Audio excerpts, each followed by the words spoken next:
If you're somebody who's trying to change your wrist angles in the golf swing, I'm always an advocate of just being aware how changing the wrist mechanics are going to have a domino effect that will not only change the face angle, but also the club movement. Now, this can either help you or hurt you depending on what it is that you're doing. So I'll give you an example. If I take a golfer who is making this nice big turn in the backswing, they're a little bit across the line, face angle has a tendency of being open, lead wrist gets pretty cupped. This is by far the easiest matchup to change, because if I try to take this cupped wrist now and I try to get it into a flatter or more flexed position, well, I'm not only going to get the club face angle more closed, but as I apply that change to the wrist mechanics, I am applying a certain force to the shaft that will get it a little bit less across the line. Now all of a sudden, if that golfer just changes their wrist angles, they can actually get the club more on plane while also getting the face angle more shut. It's a win-win for that golfer. Well, what would happen if you take a different golfer who has the exact same open club face tendencies, the exact same wrist angle tendencies, but the shaft alignment is very different at the top of the backswing? So check this out. Now golfer number 2 is going to also have the wrist in a cupped position. He's going to also have the face angle in an open position, but he's starting with a different alignment to the shaft at the top, very laid off. Well, this golfer here, if I got him to flatten the wrist, well, in doing that, let me just get a little bit more in frame here.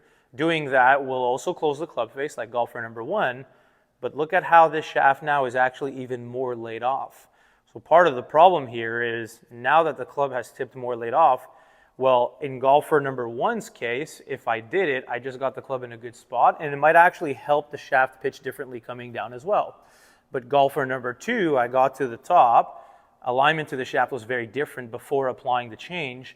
Now I got the wrist angle flatter to close the club face, but now potentially the club gets so laid off that you lose all shallowing ability because the club is maxing out how shallow it can get from here. And now as you start down, the forearms and everything might start to change direction. And a lot of times you'll see the shaft actually start to work a little bit into a steeper plane, and the golfer can actually swing more across it, believe it or not. And so not all changes are made equal from golfer to golfer.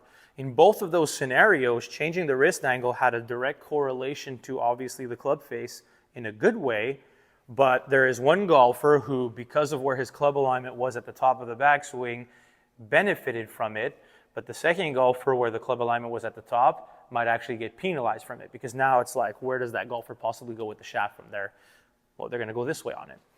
And so you always have to be careful when you're making a swing change. I'm just using one example of thousands, but really when you're applying any sort of change to your golf swing, understand the ripple effect of what's going to take place, because in this situation, although it's easy to isolate the wrist angle with the face, well, changing the wrist angle completely applies a different force to the shaft and changes it. In some cases, it'll help you. In some cases, it won't. Just be aware of how these variables are going to change once you apply whatever new feel you're applying.